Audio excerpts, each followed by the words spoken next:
اب آئیے نا، اب سکوت ڈھاکہ کی یہاں بات کی کسی نے، ووٹ کی بات کی. آج بھی سکوت ڈھاکہ کی جو باقیات ہیں وہ کسی نہ کسی سیاسی شکل میں آپ کے معاشرے میں زندہ ہیں. کیا کر لیا آپ نے ان لوگوں کا؟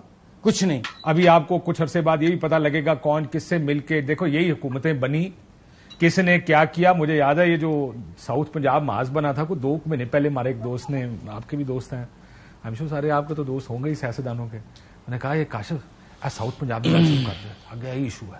میں کو ہے کہ you know the game plan when it was made we all knew کہ یہ چیز بن رہی ہے. سو ایشو یہ بالکل بھی نہیں ہے، ہم سب کو پتا ہے کہ گیم کس طرح بنتی ہے. مسئلہ ہم سیکھتے نہیں، ہم سیکھنا نہیں چاہتے. جس طرح ملک دائروں میں سفر کر رہا ہے نا، ہم بھی ہماری دائروں میں سفر کر رہی ہے. جب تک ہم اپنا یہ بنیادی تضاد نہیں طے کریں گے کہ یہ ملک چلانا کس کا کام ہے، یہ چیزیں ہوتی رہیں گی، ہر دور میں ہوتی ہیں. ابھی ذکر ہوا میاں صاحب کے کیسز کا، منیب بھائی نے کیا، عمران خان کے کیسز کا بھی ذکر ہوا. وہ بے معنی چیزیں ہیں. ڈان لیکس جس وجہ سے ہوا، میاں صاحب کو رخصت کرنے کا پروگرام تھا، اور وہی ڈان لیکس جو بات اس وقت کی جا رہی تھی کہ سمجھایا جا رہا تھا کہ جناب یہ ہمارے لیے، پاکستان کے لیے ایز اے ریاست کمپلیکیشنز کھڑی ہو جائیں گی FATF کی صورت میں نکل آئی. پاکستان پھر 7-8 سال جو ہے وہ پھر گرے لسٹ کے اندر، بلیک لسٹ کے اندر جانے سے بمشکل بچا. تو یہ ساری جو گفتگو ہے کیسز کے اوپر ہم کر سکتے ہیں جی کہ ایک ڈبے میں نہیں لکھا، دوسرے میں نہیں لکھا.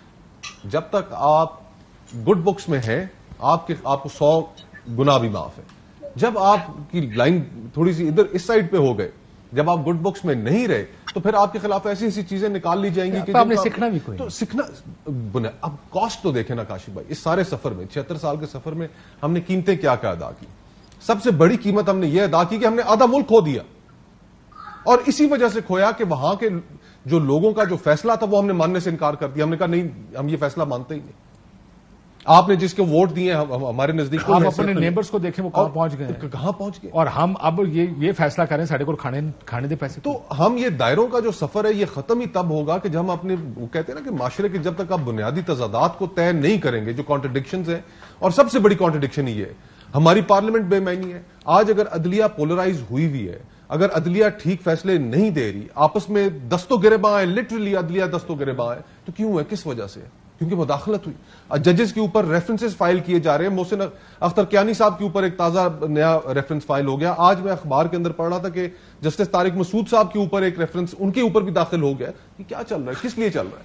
پیغام یعنی کہ آپ ہر بندہ کے یہاں پر چاہیے آپ کو ایک سیکیورٹی سٹیٹ ہے، آپ کو چاہیے اوبیڈینس، میڈیا ہو اوبیڈینس ہو. کاشف عباسی بات نہ کرے، کاشف عباسی، اور یہی حال باقی چینل، سیاستدان ہے گفتگو نہ کرے، چپ کر کے بیٹھے رہے، جس طرح ہم کہیں اس طرح کریں. جس طرح بیٹھے ہوئے کرمانی صاحب.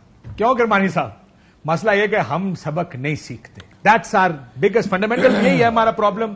ہمارا مسئلہ یہ کہ تاریخ کا بھی سبق یہی ہے کہ اس سے کوئی سبق نہیں سیکھتا. The one thing we've learned is that we haven't learned anything from history, sir. میں آپ کی اور دوستوں کی گفتگو سن رہا ہوں اور اپنی باری کا انتظار کر رہا ہوں. چپ تو میں بیٹھنے والا نہیں ہوں، اچھا حکم کرو کی فرما رہے. میں کیا اسی سبق نہیں سیکھیا سر، اسی ساڈا رولا ہے سبق. If I take out speeches from 2016-17 تقریباً وہی ہو رہا ہے جو آج ہو رہا تھا. لیکن 1954 کی نکال لیں، 1955 کی نکال لیں، اس ٹائم یہی ہو رہا تھا. یار میں تو پہلے عرض کیتا ہے نا کہ بھئی تہاڈا ملک جڑا ہے سر، اگر اجازت ہے مینوں مثال آ گئی، اگر کہو تو مثال دے دوں. دیو کیونکہ انہوں نے کھوکھر صاحب نے کیا، فاطمہ جناح غدار تھی، ڈان لیکس والے غدار تھے. ہن جیڑا کرنٹ جیل 9 مئی تو چلو it's crossing red line, but جیڑا بیٹھا وہ بھی غدار ہے. یعنی ہر بندہ حسب ذائقہ غدار رہندا ہے اس ملک وچ.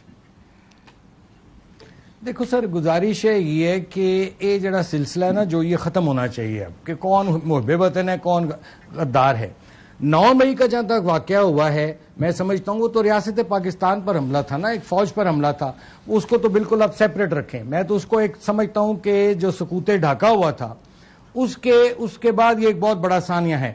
اب آئیے نا، اب سکوت ڈھاکہ کی یہاں بات کی کسی نے، ووٹ کی بات کی.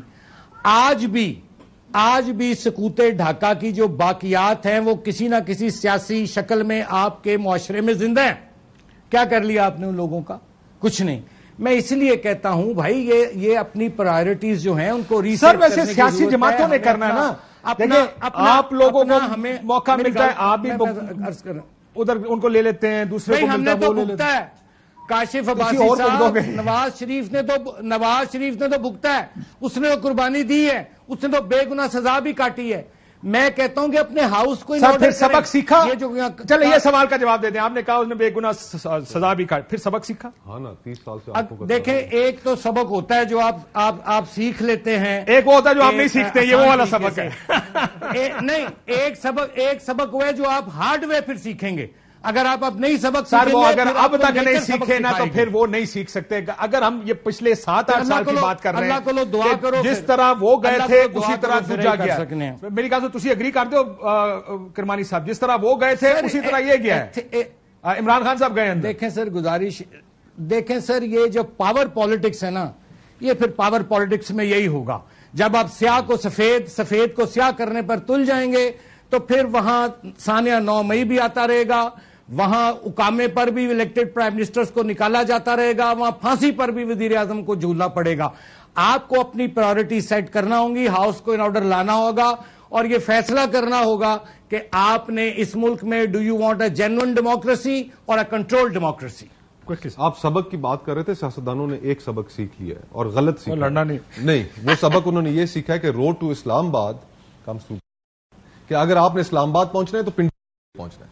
یہ جو سبق سیاستدانوں نے سیکھا ہے، یہ اپنی انہوں نے ساری جو سیاست میں ہے، پنڈی میں رہتا تھا پہلے، میرے گھر تک کوئی نہیں آگا تھی۔ نہیں اب یہ تو چلے مذاق اپنی جگہ پہ، لیکن دا پوائنٹ از کاشف بھائی کہ سیاستدان سیاست ایشو سے ہٹ کے پاور پالیٹکس کی جانب لے گئے، عوام کے ایشو سے ان کا کوئی تعلق نہیں ہے۔ آج ابھی آپ نے دیکھا جو پارلیمنٹ میں ہوا پچھلے 2 مہینے میں، جو لیجسلیشن کوئی پبلک دنوں میں جو دہاڑی لگانے کی کوشش کی ہے، جو یونیورسٹیز کے بل، ساری دنیا کو پتا ہے کہ دہاڑی لگانے کے لیے یہ بلز پاس ہو رہے تھے۔ کوئی ایک ایسی چیز نہیں ہے جو لوگوں سے ڈھکی چھپی ہے، جو وزراء یہاں پر کر رہے تھے آخری دنوں کے اندر، وہ پورے شہر کو پتا ہے کہ کیا ہو رہا تھا۔ اور اس کے اندر کاشف بھائی I abstained from this university bill. Sir, you should have opposed this bill, sir. آپ کو اپوز کرنا چاہیے تھا. That's the difference, sir. میں اپوز کرتا ہوں، میں نے اپوز کرنا تھا اس لیے میں نے اس کو abstain کیا. I didn't say yes to that bill. سر میں ایک آخر میں شعر سنا کے ذرا بریک لے لوں کہ میرے شہر کی سڑکوں نے منظر اور دیکھا تھا، اخبار کی سرخیاں کچھ اور کہتی ہیں، ہمارے ملک میں یہی ہوتا ہے.